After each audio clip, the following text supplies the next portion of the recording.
Welcome back to the Daily Deer. This is day one. I got to figure out how to do these day things, but it's February 1st.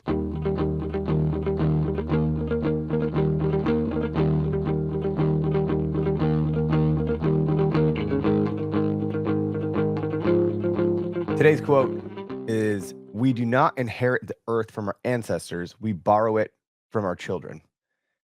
It's a Native American proverb. I don't have the source credit here, but our buddy, who we haven't had on the podcast in a while now, but Doug Durren has stated something similar.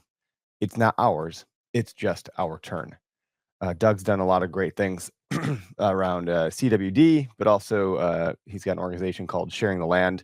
You may have seen Doug on shows like Meat Eater and the Joe Rogan podcast, but he's done a lot to help kind of get that message out there. And that's a really succinct way to say that we have to treat our public lands with respect.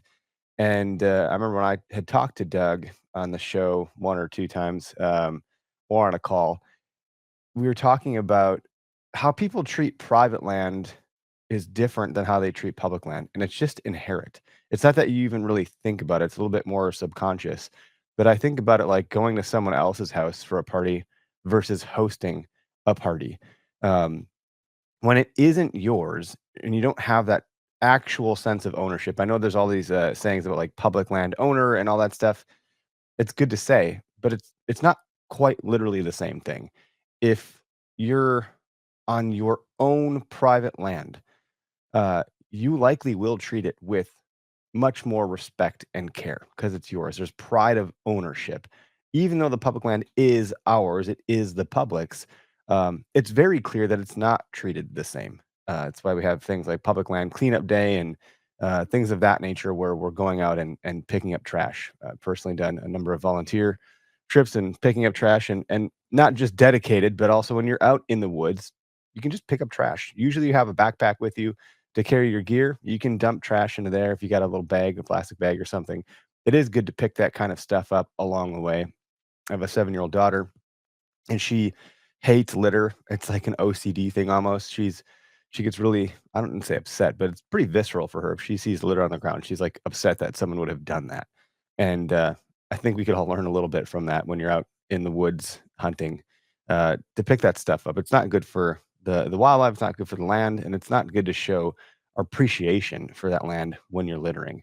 Hunting is more than a tradition; it's a responsibility, and every decision we make in the woods shapes the experiences for those that come after us. So if we're not doing the best job of taking care of our land, then the people after us aren't going to have something as good as we had, and that's going to continue on and continue on and continue on. And you can kind of imagine that outcome of that over time is not great. So an ethical hunter, or I mean, generally, a hunter understands that conservation is not just about protecting wildlife, but also ensuring the future generations can walk the same trails and land and woods and feel the same reverence for the land. Uh, that's kind of what I'm trying to say, is exactly what I wrote down a couple weeks ago.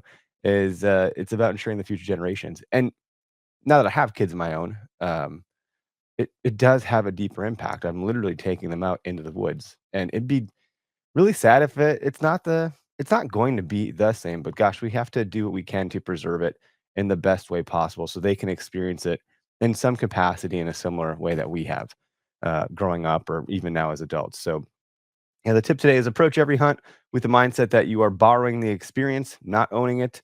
Leave the land better than you found it, and be mindful of your impact. It's a great message. And the takeaway is true wisdom in hunting comes from not from what we take, but what we pass down. Hunt with respect so that others may do the same in years to come. And that's our February 1st Daily Deer. Thanks for tuning in. If you have not subscribed to our newsletter, the link is in the show notes. Once you do that, if you want to refer a hunting buddy or pal to our newsletter, you will start to earn points to win some gear. We will be adding more gear to our referral list throughout this month. So have a great day, everybody.